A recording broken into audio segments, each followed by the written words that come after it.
ulitin po natin. Magandang gabi, ako po si Trixie Cruz-Angeles for Luminous at ito po ay International Human Rights Day na itinakda ng United Nations. I hope it's all right now. Pag-uusapan po natin ito ngayon, given na nag-celebrate tayo today. Pero ano ba ang human rights? Ang human rights po ay karapatan that are inherent to every human being. Ibig sabihin, once pinanganak ka, meron ka na nun. Regardless yan of race, sex, gender, nationality, ethnicity, language, religion, meron tayong human rights. Ngayon, ano-ano ang mga human rights? Well, hindi natin madidiscuss lahat, pero they include the following. The right to life, of course, which is the most basic, liberty, freedom from torture and slavery, freedom of opinion and expression, the right to work and education, at meron pang iba, of course. And even as we go along, nadadagdagan yan. Halimbawa, access to water is considered a human right. And later on, I think even access to the internet may rise to the level of a human right if it hasn't done so already. So that human rights include, the most important, of course, the right to life. Medyo madali nang intindihin po yun. I'll be checking your comments in a little while. Madali intindihin. In other words, hindi ka pwedeng patayin. However, di ba? Sometimes this is limited by the state. Tingnan niyo yung ating saligang batas, di ba? No person shall be deprived of life, liberty, or property without due process of law. So, ibig sabihin nito, you can be deprived of life, of liberty, and of property basta may due process of law. Kaya merong tinatawag na death penalty. Yung death penalty na yun, of course, requires due process. Ibig sabihin may batas, may proseso, may judge, na impartial dapat yung judge na yun, merong act, and all of that includes, of course, things like evidence at sumusunod dun sa mga patakaran, dun sa ating mga hearings na nakatakda for that. In other words, although meron tayong human rights, they can also be limited by the laws of certain countries. Diba? Ngayon, ang ginagawa ng Human Rights Day, or at least yung pagkakilala ng human rights ng United Nations, ay nilalagyan nila ng obligasyon ang mga gobyerno na to act in certain ways or not to act in certain ways para mag-promote at maprotektahan ang karapatang pangtao at yung tinatawag nating fundamental individual rights. Okay? Government kasi concerns itself with two things. Karapatan ng pangkalahatan at karapatan ng individual. Sa Estados Unidos, kung saan nahango yung iba nating mga batas at yung Bill of Rights, nakikita natin yung pag-uphold ng karapatan ng individual. Pero nakikita rin natin na meron din silang karapatan na to hold an individual responsible to protect the many. Kaya nga tayo nagkukulong. Kaya nga nalilimita minsan ang human rights, like the right to life, kasi i-consider natin yung karapatan ng karamihan. The individual may have the right to life, pero he does not have that right to life as against the group's right to existence, or the right to life of several other individuals. Okay. Freedom, liberty. Ibig sabihin, may kalayaan dapat ang bawat tao. Pero, it will also depend kung ano yung bansa, kung ano yung mga rules regarding freedom sa mga sariling bansa. Halimbawa, may mga araw, depende sa exigency, na hindi ka pwede lumabas. Either for religious reasons or health reasons, maaaring ilimita yung liberty mo. Or in certain cases, pag gumawa ka ng krimen, malilimita naman yung liberty mo, ikukulong ka. Basta dito sa Pilipinas, hindi ka pwedeng ma-deprive ng liberty kapag wala proseso na naaayon sa batas. Freedom from slavery and torture. Medyo self-explanatory to. Pero minsan hindi natin nakikilala ang modern time na slavery. Halimbawa, nagpatrabaho ka ng isang tao tapos hindi mo siya binayaran, ang tawag doon slavery. Diba? O kaya, yung ginagawa nung unang panahon, may utang yung tatay, ipagtatrabaho yung anak nang walang bayad, that is still a form of slavery or indentured service. Diba?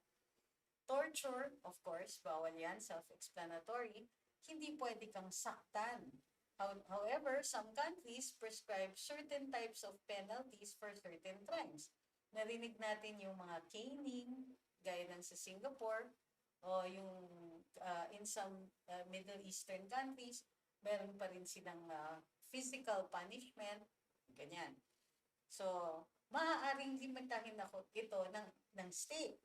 So, ginagawa ng UN, kinikilala naman nila yung karapatan, yung sovereignty ng bawat estado, ng bawat bansa na limitahan yung mga freedoms o yung mga karapatan provided hindi siya excessive at mapopromote at ma-evolve eventually yung pagpapahalaga dito sa mga human rights natin. Okay? Now, let's check. Yun po yung pinaka-basic pagdating. Now, if there are human rights, are there other rights? Yes. Excuse me. There are economic, social, and cultural rights. Ito yung mga katulad ng the right to work in favorable conditions. In other words, hindi siya, kumbaga, just because you have the right to work, doesn't mean na wala ng obligasyon yung employer to ensure na hindi ka magkakasakit dun sa work environment mo, hindi yan toxic, or kung sakasakali, alam din ng empleyado kung anong pinapasukan nila at merong compensation for certain hazards. So, yun yung may mga universally accepted na standards tungkol dyan. The right to social protection, adequate standard of living, highest available standards of physical and mental well-being. Yan. Social right yan. The right to education and enjoyment of benefits of cultural freedoms and scientific progress, cultural rights. The right to self-determination is under the international economic, social, and cultural rights. Civil and political rights. Ito yung the right to vote, the right to determine your leaders, the right to be heard, the right to petition for redress of grievances. Yan, mga yan. Okay, let me check your comments. Wala, medyo matagal-tagal. Sorry. Alright.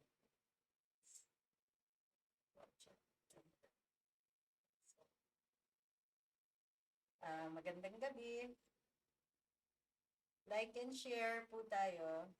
And let's not forget to subscribe. Just click the bell upon top. Okay, magandang gabi. Batiin ko lang muna yung mga nandito.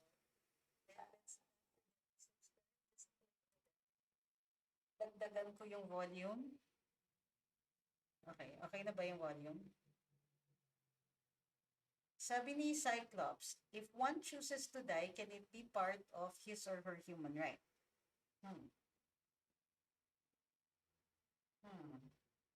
In some countries, there is the right to choose to terminate your existence. May mga countries that ban it. Sa atin, we have the right to intervene in a suicide. And assisting a suicide is a crime. So, it really depends. Sa atin dito, hindi pa kinikilala yung right to terminate your own existence.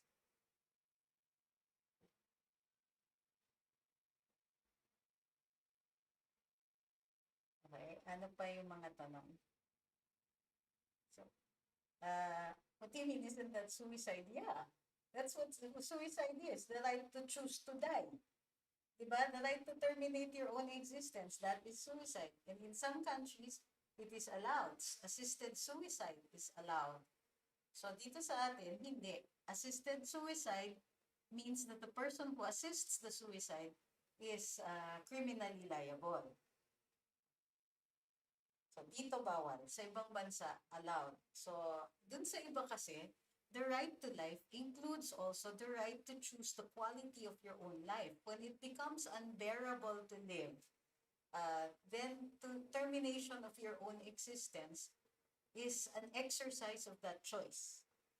So, uh, ano daw ang pwedeng ang magiging proseso uh, pag ibalik ang death penalty? It has to be legislated. So, batas po.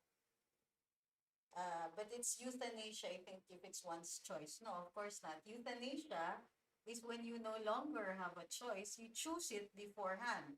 So, kunwari, may living will ka, no extraordinary measures, do not revive.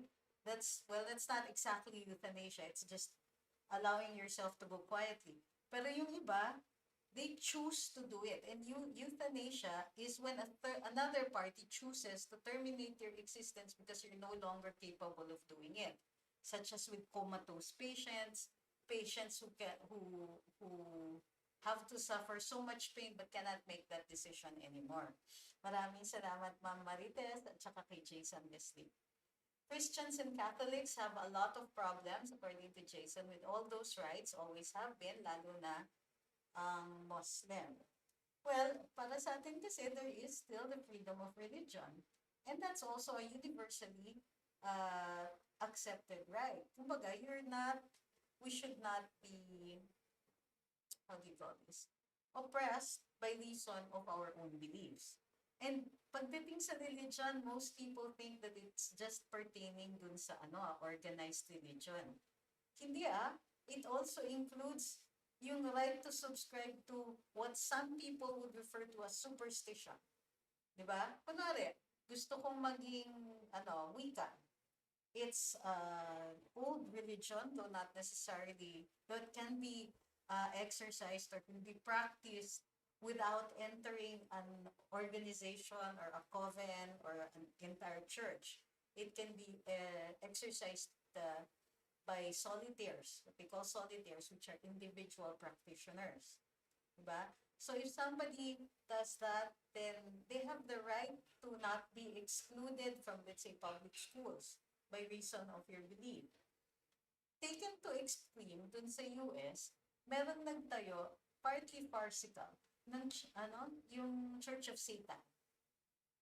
Just to underscore how much we try to mix in our religion with law.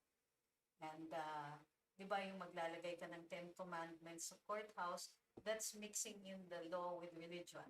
Because not every person is a Christian and would subscribe to the 10 Commandments. And so on. Prayer in school, the reason binabawal yan ay para hindi ma-oppress o ma-exclude yung mga hindi nagpo-practice ng particular prayer na sinasabi, or they might be atheists and therefore would be offended at being required to pray. Okay?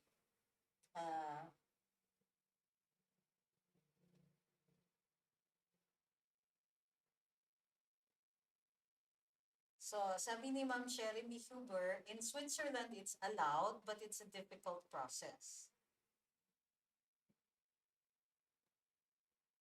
Okay. Sabi ni Checks and Lines, di daw siya na-notify. Don't forget to click the subscribe button, the bell, and you'll get a notification. The main topic, if you look at the description, ay Human Rights po today. Kasi it's Human Rights Day. Paano naman kung ganito kapag sinabing sinusuportahan kitang pumatay pero hindi ako ang papatay? That's encouraging a suicide. Now, some people might interpret the encouragement to be assistance. Pero the safest is you do not make a physical assistance. Merong mga iba, silang provide ng rope, but then they will leave the room. It's still assistance. Kapag ganon. O dadalhin mo dun sa cliffside, kahit umalis ka, alam mong tatalon, tumalon, that might still be construed as assisting a suicide.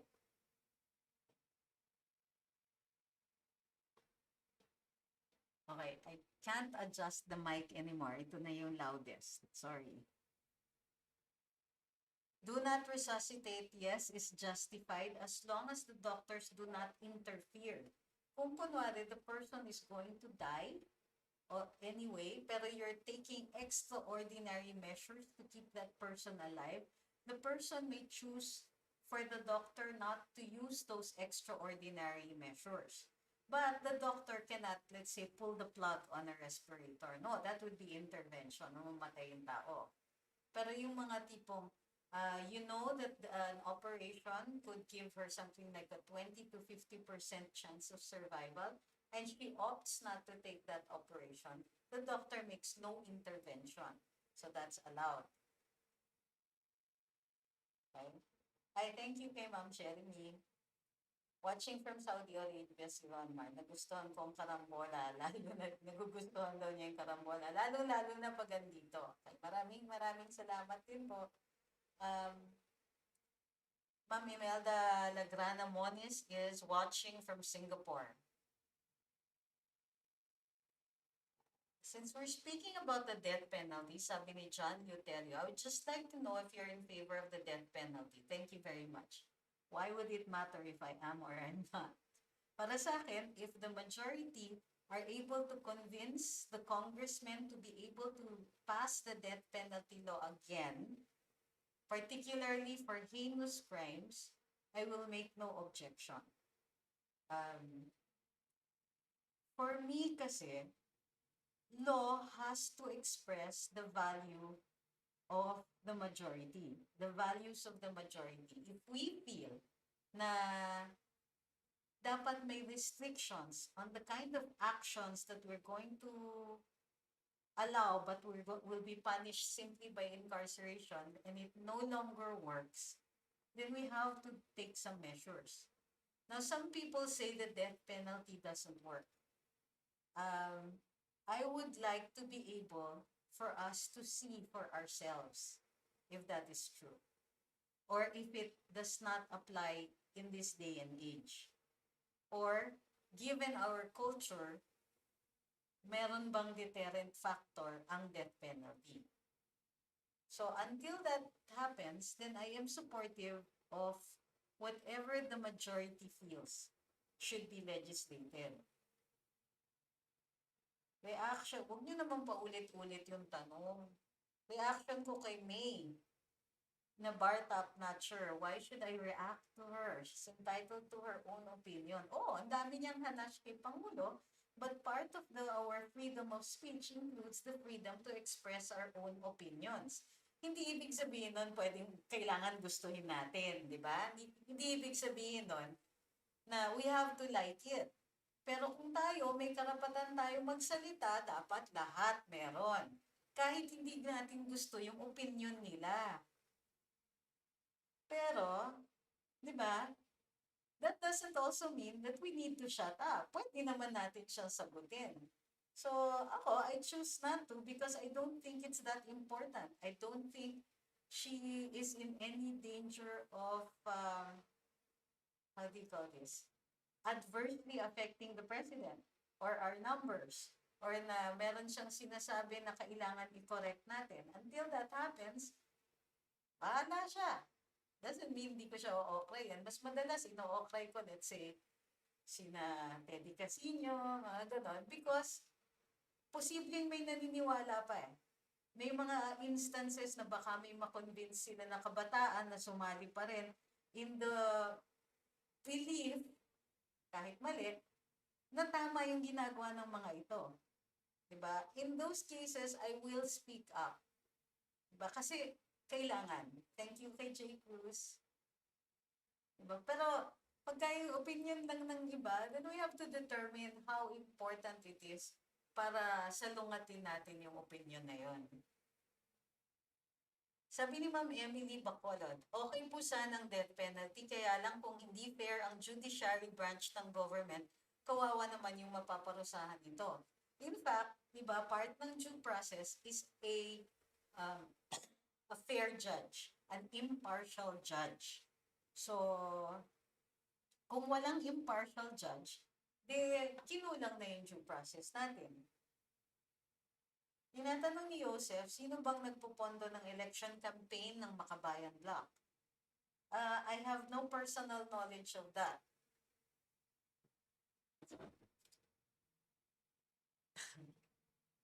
Okay. Sabi ni Chaz Petro, napakalawak ng sakop ng human rights law, pero madaming violators ang ginagawa itong shield. Well, I suppose by that you mean yung mga suspected NPA na gumagamit sila ng yung claim ng human rights to do what? To evade punishment. So ang nangyayari dito, wag po tayo kasi we have to distinguish, no? Halimbawa, etong si Madam Senator De Lima, ang dami niyang reklamo.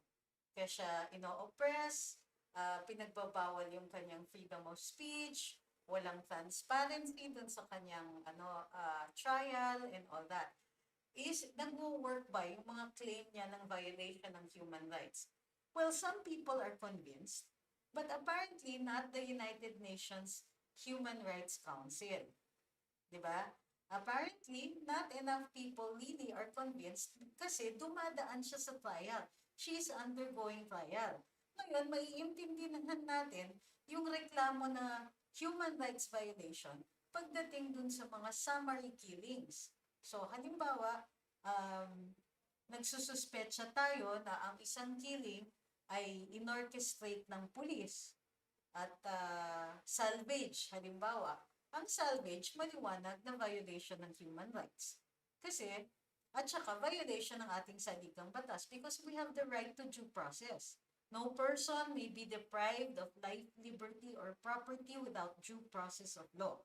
Kahit sabihin pa natin, alam ng pulis, incorrigible yung taong yon. Tapos pinatay nila, sinalvage nila, hinagis na lang nila yung katawan somewhere. Is that a violation of human rights? Yes, it is. Is that a violation of our Constitution? Yes, it is. Okay? Pero, in order to address it, kailangan dumaan din sa proseso. So, itong taong to, hindi dumaan sa proseso. Kunwari, mahuli yung pulis as the better person. Or because the state must be impartial, kailangan idaan din sila sa proseso. Okay.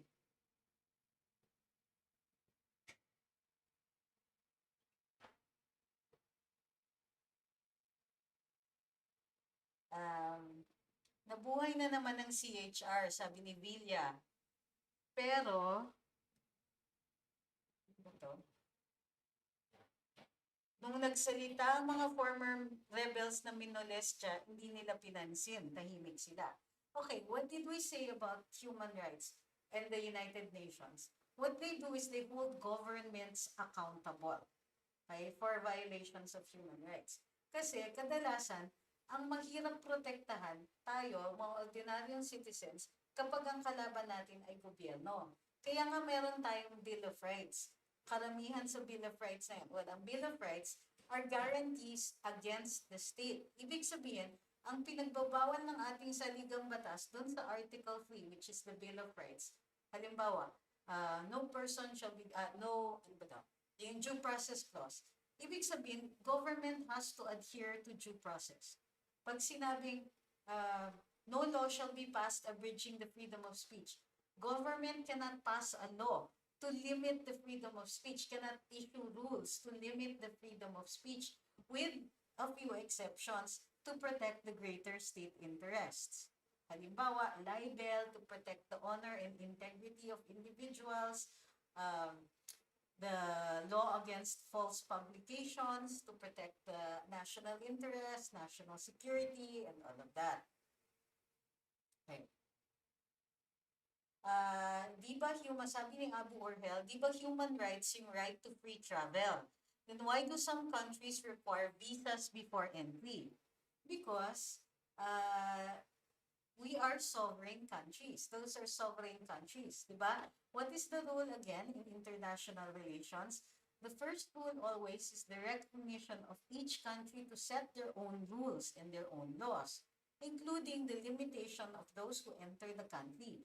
The freedom to travel is also limited. Diba? Parang the right to life, diba sabi natin, it can also be limited by the states, by the countries. Basta sa atin, it can be limited, sabi ng saligang batas, no law shall be passed, no person shall be deprived of life, liberty, or property without due process of law. Meaning, pwede kang ma-deprive of life basta may due process of law, which includes a death penalty law. Kailangan merong ganon. So, individual states can limit it provided they are not excessive.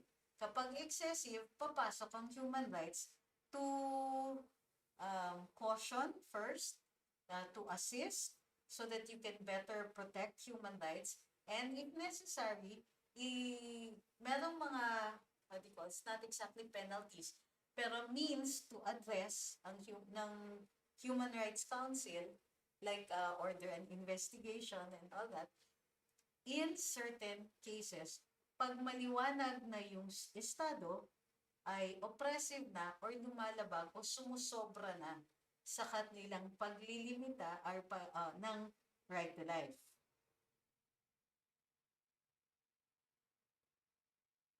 Sabi ni J. Cruz, mga rallyista kanina, may kasama pa na cosplay katipunero, nagkumpulan, tapos pag may nagka-COVID, sasabihin nila, mahina at walang ginagawa ang government sa COVID. Yes, yan po yung nakalagay dun sa ating sa Luminous kanina.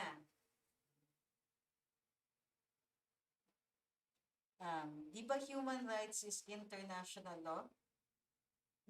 Ang international law po kasi is subservient to sovereign rights. Ibig sabihin, before anything, all international law is about sovereignty of nations. Pumapayag tayo na ibawasan yung ating sovereignty when we enter into treaties or covenants, but in the end, we will be the ones who will also say whether or not we shall be allow ourselves to be penalized or allow ourselves to be subject to the jurisdiction, let's say, of international tribunals. Okay? Absolute po ang karapatan ng isang estado mag-limit ng papasok sa kanilang bansa. That is an exercise of sovereignty. And international law recognizes that sovereignty first of all before it can do anything else. Sabi ni Jason, the Philippines had mirrored the Western rights and laws. That's why foreigners, Europeans, and Americans are easy to adapt. Yes, very Western yung ating judicial and legal system. Sabi ni John Luterio, thank you very much for answering my question. We have the same thoughts. I would just like to know what is the thought of an attorney regarding the law that once passed in our country. Okay.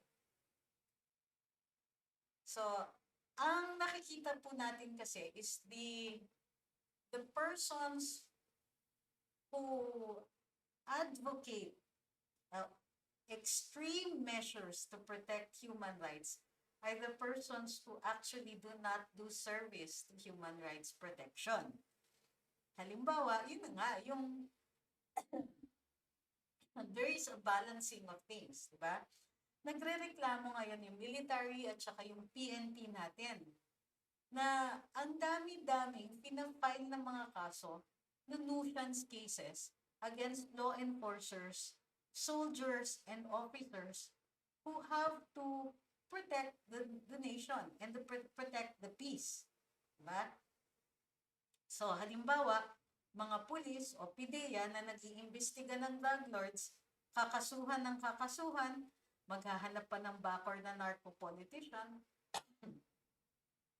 and will try to subvert the judicial system. Meaning they will try to bribe, they will try to find ways around it, and all that. Kakasuhan ng kakasuhan yung mga law enforcers to the point where they're no longer encouraged to do their jobs. Diba? Kasi masyado ng hassle. What about pati yung mga ating military? Parating sinasabi, or yung sa police, di ba? Parating sinasabi, tanim yan, kakasuhan ng planting, wala namang evidence, and all that. Di ba? Yung ating military, kakasuhan ng ganon, human rights violation kasi daw pinosing yung katawan ng isang namatay na NPA. Meron akong nakikitang actual cases na pinaila ng murder case ang ilang mga sundalo for an encounter. Paano magiging human rights violation yun? Ipinoprotektahan mo yung bansa.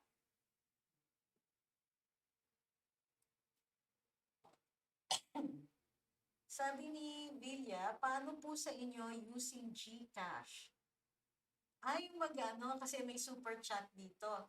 Hindi ko pa po na-figure out yan. Although meron kaming mga PayPal and all that.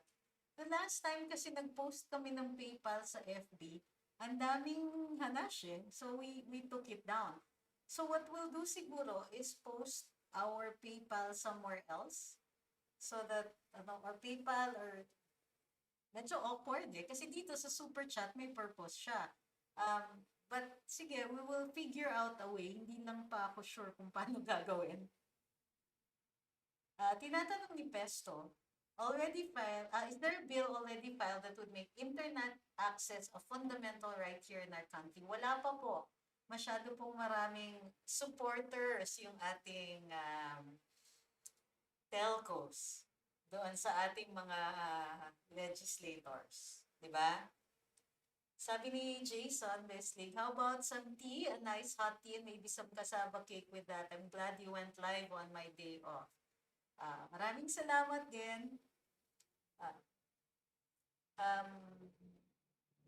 Sabi ni Ronald Darwan, may live pala kayo, hindi lumabas sa feed ko. I think you have to subscribe to click the bell para may notification kayo. Click for notifications po.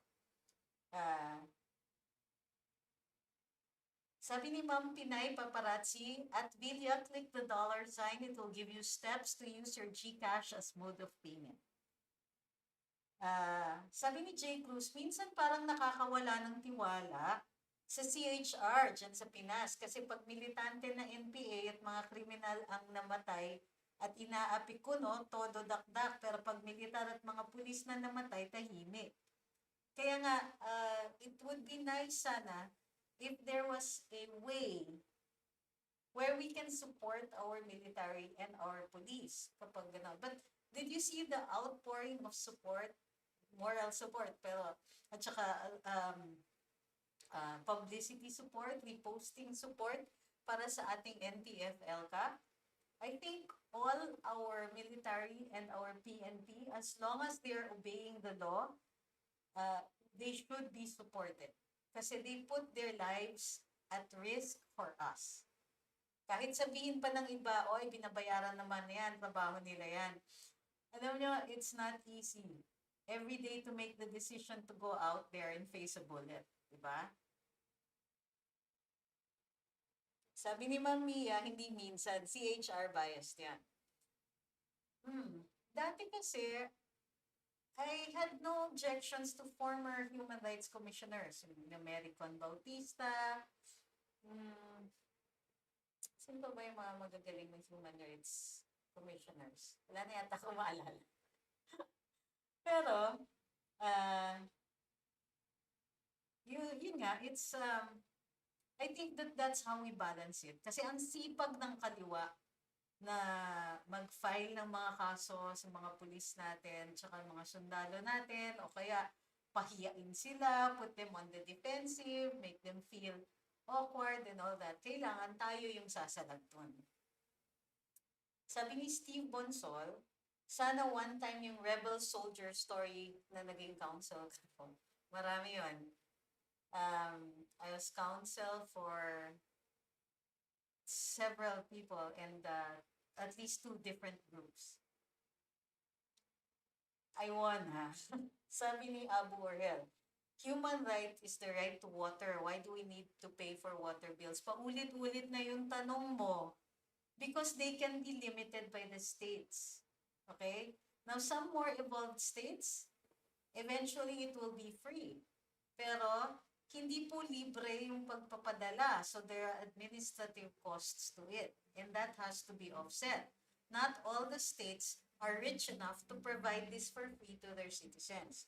And not every citizen is in a position to be able to get that right away.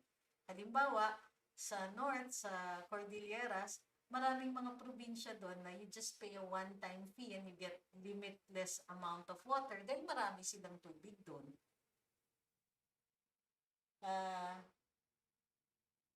Sabi ni Checks and Lines, ang nakakainis lang kasi, CHR, todo bantay sa NPA na napapatay sa inkwentro, pero mga biktima ng drug addicts di pinapansin. Yes. Dun sa mga I'm sorry Clito, kaya this is as loud as my voice can get. Kung lalakasan ko pa to, I will have to cut this short kasi masakit na po lalamunan ko, inuubo na po ako. Sabi ni Samot Pitpit, yung pagharang po ba ni Grace po sa Dito Telco, a step back na naman po to improve our internet services? I think that it's also possible that one, you're putting too much hopes on a third telco when in that sense tama ang NTC, kailangan talaga may government-provided backbone.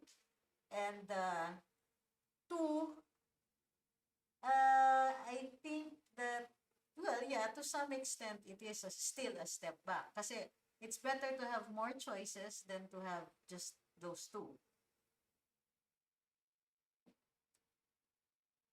Sabi ni Daisy Collie, sana makulong na si Reza, habitual offense na siya.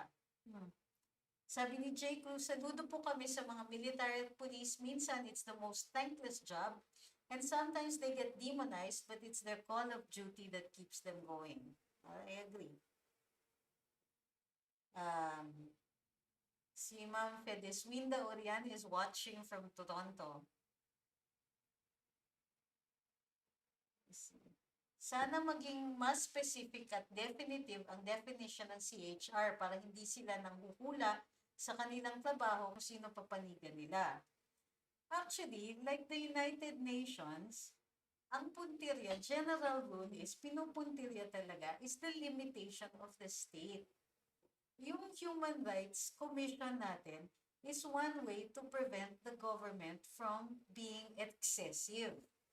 So, pag masyadong malakas din kasi yung police at military at walang nag-check dito, baka mag-conduct sila ng summary killings, in the firm belief naman na meron silang pinapatay na mga kriminal, pero that is still excessive.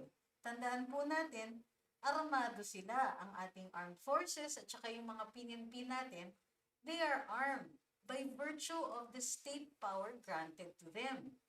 Tayo, hindi tayo ordinarily armed.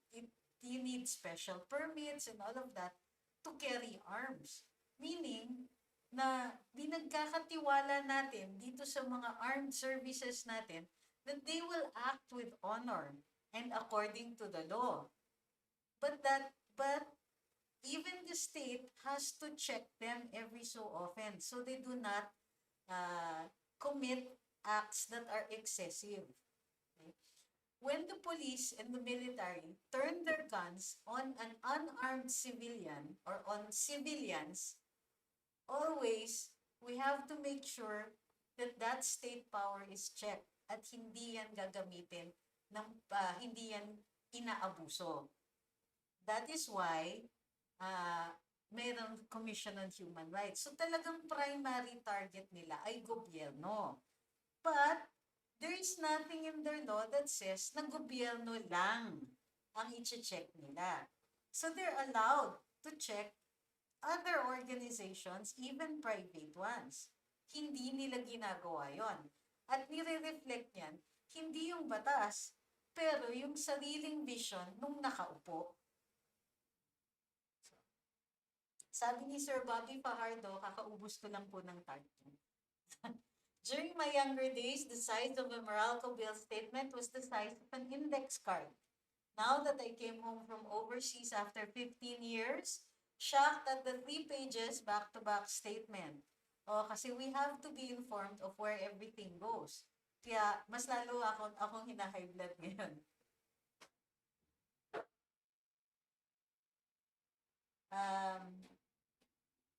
Sabi ni Ma'am Anne Marie Lunday, ang hirap po pag paalis ka ng Pinas tapos ang dami mo pang babayaran bago ka makasakay ng plane. Samantalang dito sa ibang bansa, walang bayad. Well, I think we also have to understand na bahagi rin ng ating exercise ng sovereignty yung pagre-raise ng pondo. Minsan hindi enough. Aminin na natin na hindi enough yung pagkokolekta ng ating buwis o ng ibang mga fees, so they have to be to come from somewhere else. Ngayon, yung isang pinupuntahan po ng fees ninyo ay ang National Commission for Culture and the Arts. So, para ma-conserve ang ating heritage, part of that is taken from your travel tax. 90% goes to the Department of Tourism. So, nakikita natin na parang mali yung priorities, di ba? Ako, I don't mind paying the travel tax. Sana mas malaki ang pumupunta dun sa produkto ng marketing ng DOT, which is our heritage and culture, rather than going to just the marketing people.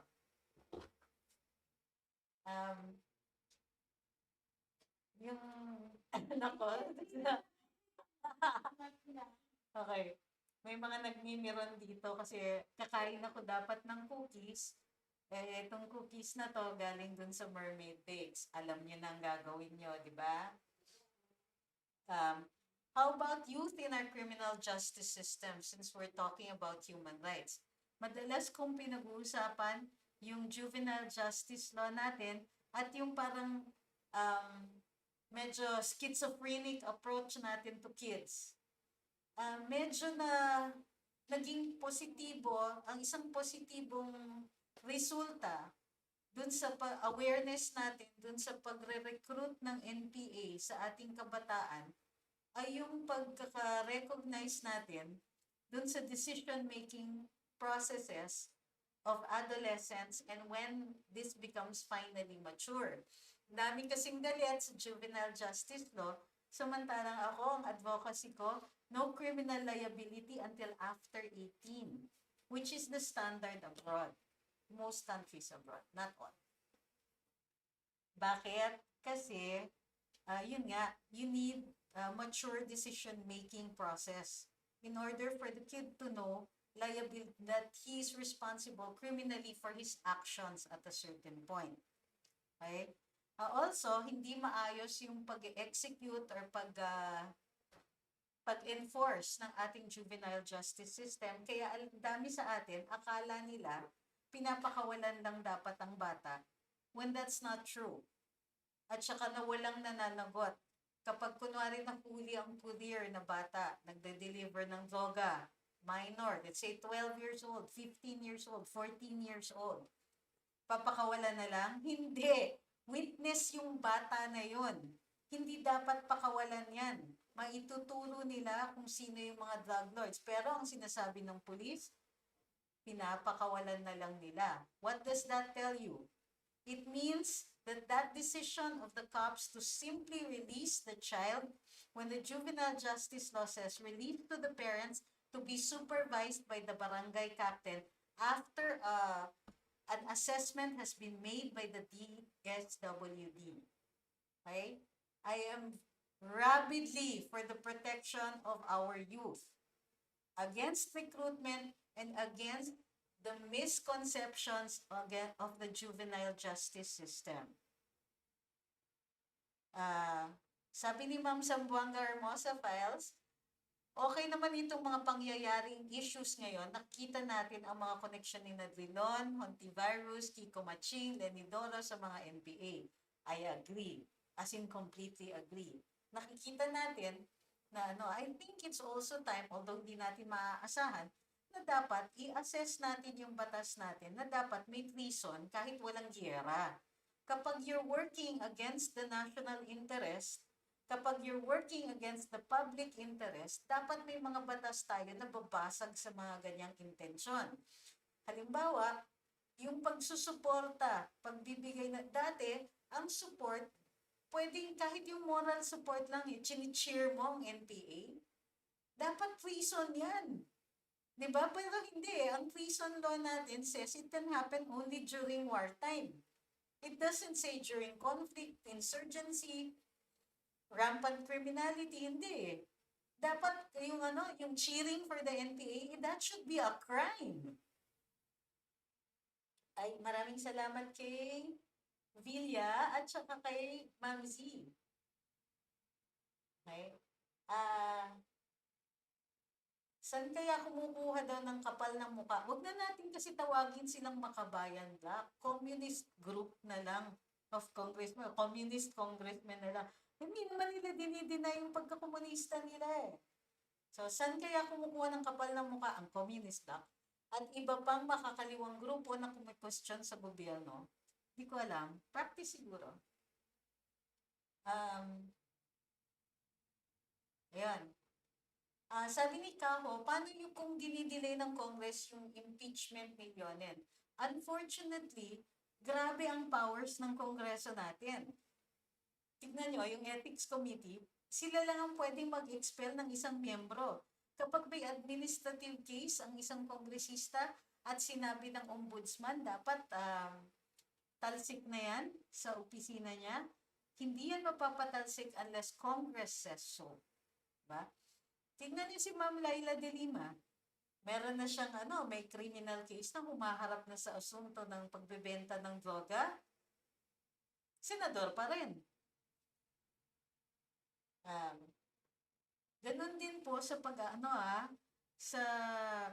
sa bilis or bagal ng isang impeachment proceeding o yung mga proceeding sa House. Hindi po sila mababind ng nating mga mayroon, mga sutil sa labas. Kahit kasuhan natin sila, sasabihin lang ng ating hudikatura, hindi kami makikialam dun sa inherent powers ng isang co-equal branch.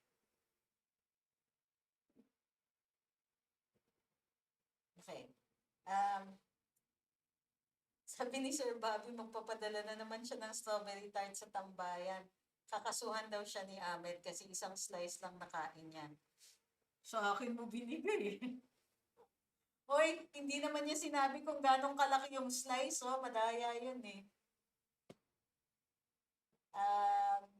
Sobrang lakas na po ng boses niyo, ma'am, sabi ni Roland Barreto. Baseless and useless mga budget na mga human rights at makabayan kuno parties, mga activists lang naman sila. Wait! Hindi po masama maging aktivista. Aktivista din ako.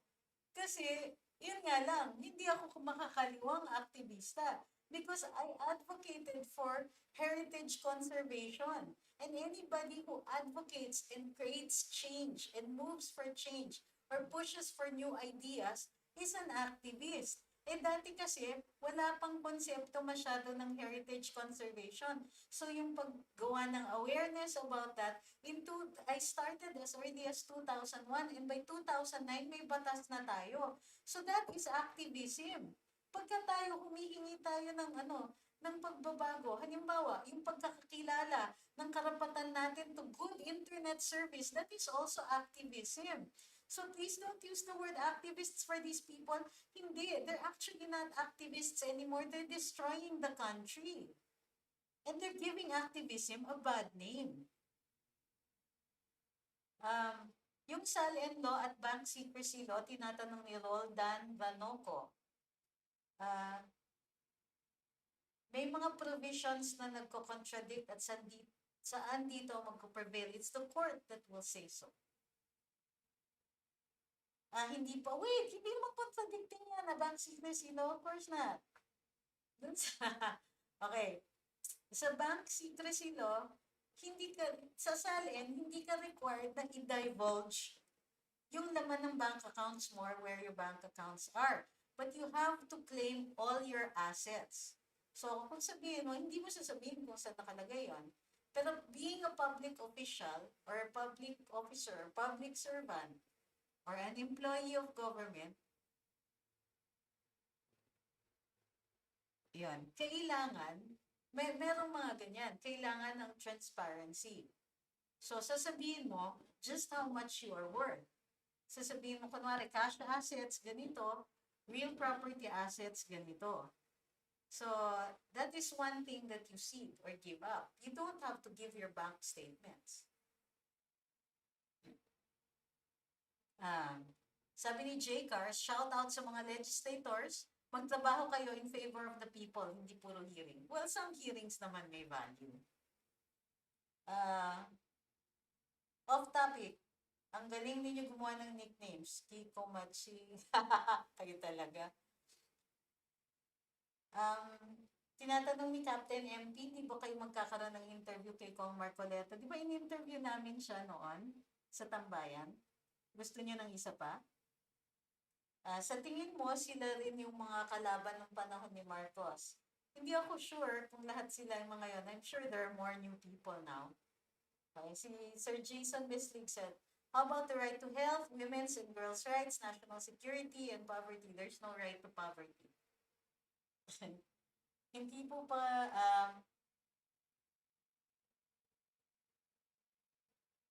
ito. Ayon kay Brosa, sabi ni Jack Amo, di namin sinasabing dinidenounce ang armed struggle. Pero hindi namin ibig sabihin na sinusuporta namin yung armed struggle. Anong pwedeng violation? Wala po. Wala nga po eh. Dapat nga may batas tayo against cheering squads ng NPA. Parang ganito gumawa ka ng karumal-dual-mal na gawain, suportado kita sa gawain mo, pero hindi ako ang gagawa. Well, if you help them get away, if you provide them with money, if you give them other kinds of support, then that is actually already committing the crime of rebellion. So, or accessory or co-conspirator. Mga ganyan. In some states in the US, kunwari, may rape na nangyayari. May nanood lang, hindi tumulong, pero hindi rin nag-prevent. Yung nanood na yon na walang ginawa, kung wala namang reason para sa hindi niya ginawa, alam mo yan, wala lang, deadma lang, posibleng maging liable yon for the crime of rape. If nag-cheer siya, ini-encourage niya, may liability yon sa US. Dito, may liability kung kunwari, you hold the person down. Then, meron kang liability. Meron you have a participation in the crime. Pero yung pag nanood ka lang or nag-cheer ka lang, dito, wala. So, kailangan, baguhin natin yung batas natin na if you provide moral support by, your failure to denounce or even yung ini-encourage mo sila, ini-encourage mo yung armed struggle, ini-encourage mo yung or galit ka sa military dahil pumapatay sila even in an encounter, then dapat yun punishable, but it is not.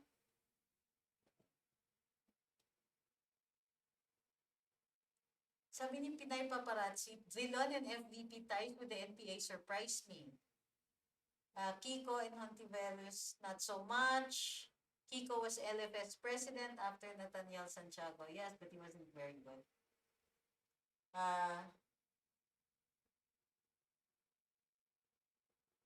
Sabi ni Flomen Ferrer, ganda ng eyebrows nyo.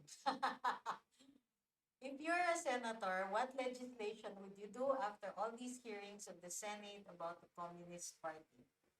I would review the law on treason, the law on espionage, the laws on yung criminal laws pertaining to rebellion, and make them yung mas naaangkop dun sa ngayon. Halimbawa, tignan niyo yung FB, no? Tinatanggal nila yung mga rabid na pro-Duterte, pero hindi nila tinatanggal yung mga rabid na pro-NPA. And I think that is providing them with a voice and an opportunity for recruitment. So, ililimit ko po yan. In fact, dapat yan ang hinihingi natin sa ating mga legislators. Please study and restudy our criminal laws. Hindi na po angkop yung iba. I would also review the VAUC law and make it more gender neutral because spouse abuse can be done even by a woman. Sabi ni Ma'am Zamboanga Hermosa Files, dapat ipa-inhibit ni CJ si Leonen ngayong may impeachment case si Leonen. Magiging busy si Leonen sa impeachment niya, lalong matutulog ng mga hawak niya na kaso.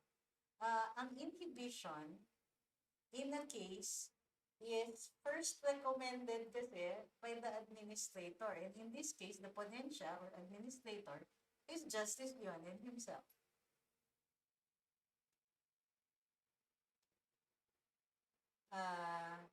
Sabi ni Bandil, itong tamang oras sa initiative ng mabuting gobyerno ni PRRD na magkasama-sama na laban ang lahat ng puwersa na magtatangkang agawin o magdudulot ng kahirapan, lungkot at sakit sa mga mamamayan. Good point. Sa show niyo po, sa show po ni Mo Twister last 2013, naging guest niya si Tado and inamin po ni Tado doon na part siya ng CPP and they are pushing the Marxist-Leninists. They are also supporting Trillanes and Lisa. Haha. Oh. Totoo yan. Nagsanib puwersa sila ng kaliwa noon. Pero I don't think it materialized later on. Bakit yung China, communist sila pero mayaman, sabi ni Kaho. Di ba po?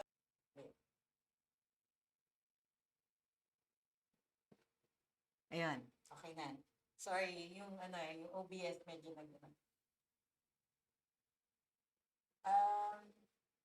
sa panahon mo, activists may advocacy ka. Ngayon, recruiter na parang maging terror. Ang nakakalungkot lang, puro kabataan, kaso mga magulang din. Hindi po, I'm still advocating for heritage conservation up to now. 2009 lang pinasa yung batas at hindi po masyadong ine-execute o ine-enforce ng ating mga cultural agencies. So, it's back to activism for me. CPP, NPA, NDF, talking to FVP Lenny, treason po yan. Wala ngang treason kapag walang giyera. Pero papasok po ba yan sa usurpation of authority? Hindi. Sino yung i-usurp niya, yung presidente? Kinakausap pa lang siya eh. Don't think she has done anything yet. Okay? Kasi sa atin talaga action eh. Titignan niyo yung action niya. Pero, it already puts us on guard. Anong ginagawa ni Madam? Kung sakaling kakausapin nga niya. Pero ang tingin ko dun sa sinabi ng NDF, parang nilaglag nila si Lenny eh. Totoo lang, di ba? Parang siyang nilaglag. Kakausapin namin siya para i-oust Duterte. Ang CPP, NPA, NDF, alam na natin na gusto nilang i-oust to Duterte. Pero si Lenny nagdi-deny pa. Si BP Lenny nagdi-deny pa. Remember dun sa Bicoy case, sabi niya wala naman siyang involvement in any movement to oust the president. Di ba? So nalaglag siya doon. Sabi ni Jad Alejo, how about the media entities that do not report about Ka Eric? What do you mean? There's freedom of speech. Eh? We have the right to say or not to say. Part of the freedom of speech is also the option to not speak if we cannot be compelled to speak. Diba? Oo, nakikita natin yung hypocrisy ng ating mga ibang mga media na hindi sila, namimili sila ng i-report nila. And that reveals much about their character, kung saan sila pumapanig, kung sino yung sponsors nila. Pero wala pong penalty yun. Yun na nga, hindi na sila credible pagka na-realize mo na merong tumutulak o pumukumpas sa kanila.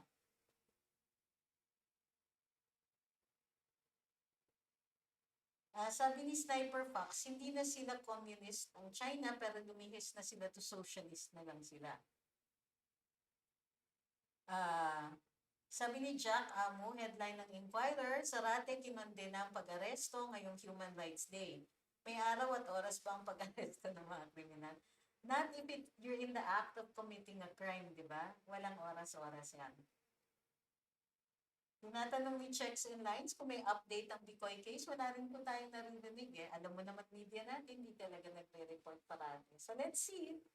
Let's see, baka Baka may mangyari. Pero alam ko kasi dahil sa pandemya, hindi ganun kadami yung ano eh, yung hearings lately eh. Dahil syempre, ayaw din ng court na maraming tao na nagkukumpul-kumpulan sa mga hukuman.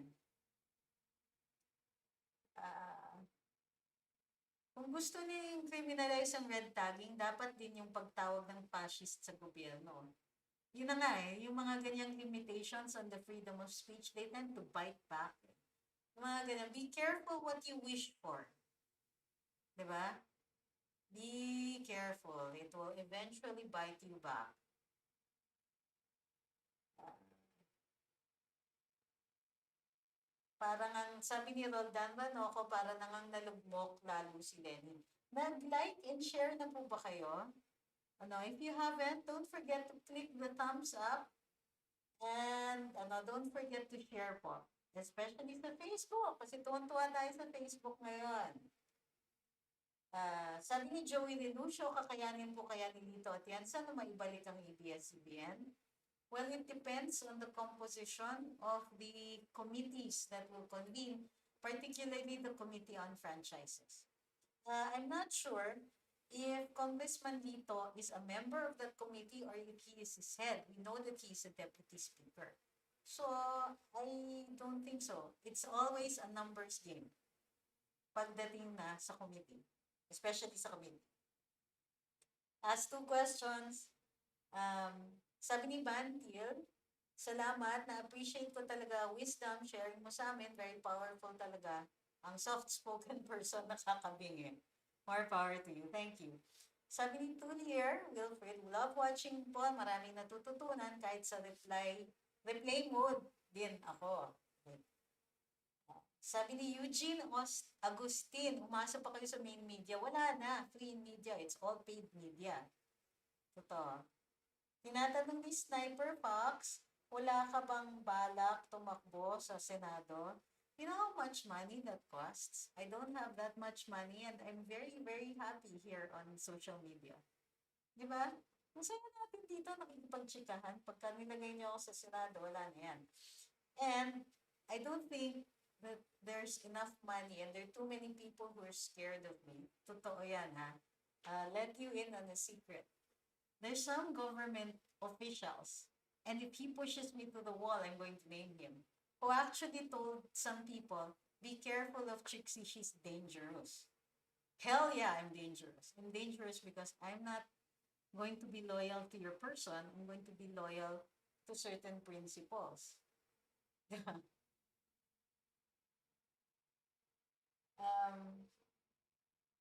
Ay, sabi ni Andres Marilu, mag-end live na pala kayo, kakatunin ko pala.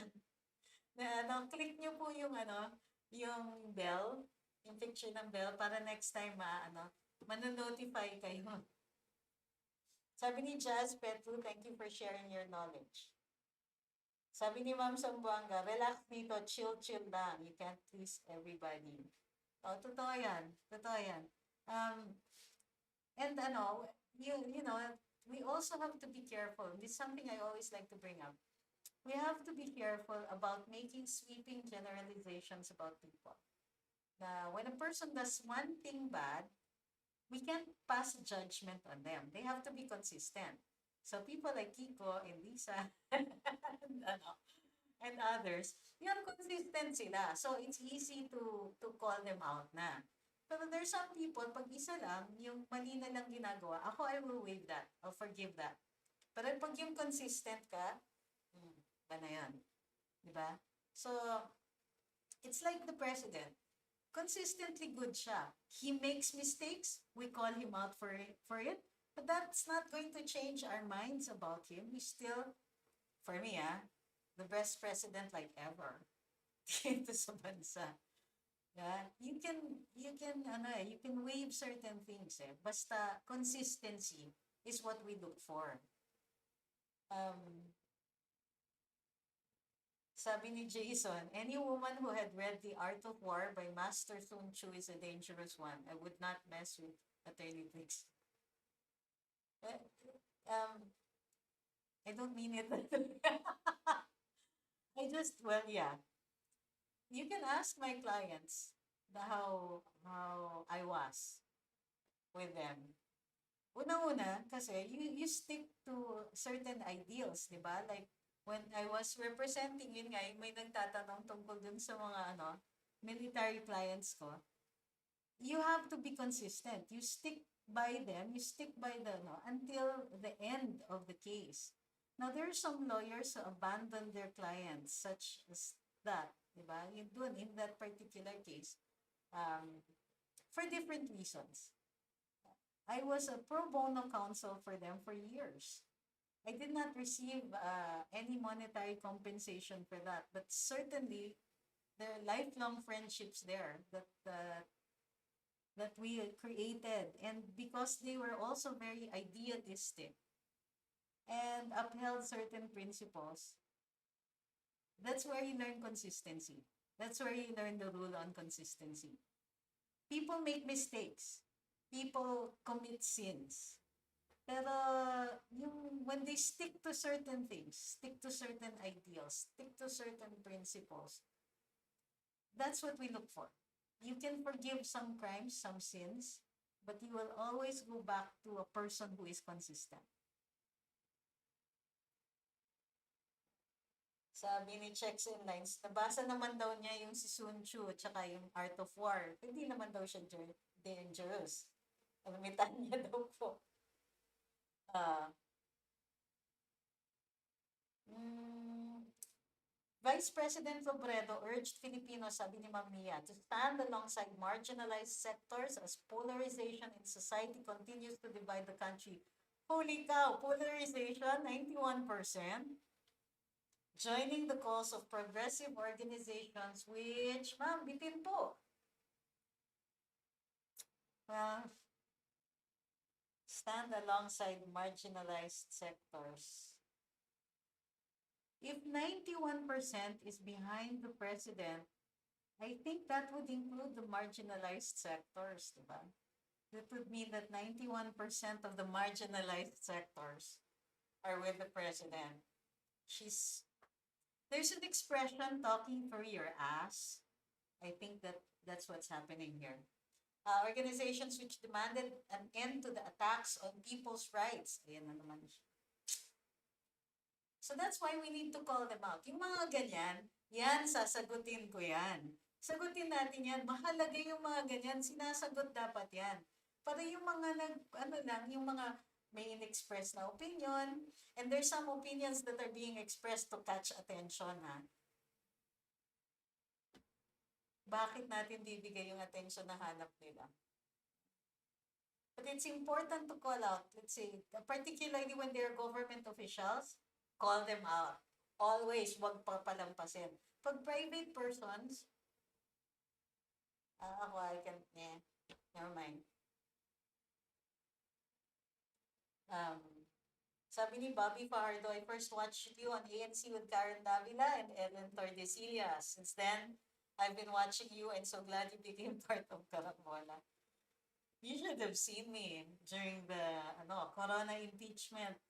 Kasi I was spokesman of the IDP, and during the mutiny cases, Magdalo, Fort Bonifacio, Manila Pen. So I was spokes for several of the accused at the time. So yung problema dun sa kabilang parlor, hindi nila ako kilala. So they should understand the idea of consistency. Sabi ni Sikat siya, thank you for sharing your knowledge and review. President Duterte is the best president of the Philippines. Sabi ni Checks and Lines, just to end this, and the 91% thinks that Lenny is an airhead. May laman naman siguro yon. Not much. Pero may laman. I think she has enough brains to be able to brush her teeth. I'm kidding. Mamaya ipaban na naman ako kung saan-saan. I-shadow ban na naman ako. But maraming salamat. Ay, mananawagan uli ako towards, patapos na tayo kasi mananawagan po uli ako na don't forget to check kung naka-follow pa po kayo sa Luminous by Trixie Cruz-Angeles and Ahmed Paglinawan. Don't forget to click the like and follow. At saka don't forget to like, comment, and share dun sa mga posts namin kasi may attempt na naman na i-shadow ban kami. Nag-a-adjust na po ng konti yung algorithm, but we need people to be consistent. Please like, share, follow, comment, and all that. Just please be active dun sa um, sa Luminous po. Kahit mag-like lang kayo everyday ng mga posts, if it gets too toxic. But please follow, always check kung kung naka-favorite kayo. Click the favorites para doon na lang kayo pupunta doon sa favorite pages ninyo. Mas madali na kaming hanapin kaysa yung hihintayin nyo kami sa newsfeed. Go to the page every day, mag-a-adjust din po yung algorithm ninyo and yung papasok na uli kami sa newsfeed. Right now, hindi kami pumapasok. Sabi ni Ma'am Mia, thank you. Next time, magpapa-advise lang ako regarding charity hospital like Jose Reyes. Okay po. Okay po. Sabi ni John Luterio, likewise, I first watched you on ANC with Karen Davila. From that time on, I got interested. Sabi ni Tulier Wilfred, and sabi Ma'am Cheremy muna, thank you for a very interesting topic. Sabi ni Tulier Wilfred, Merry Christmas in advance, good night, and see you in Canapola. Every morning dito yan, pinapanood namin ni Hubby. Thank you kay Cheryl Hernandez, Roldan Renoco,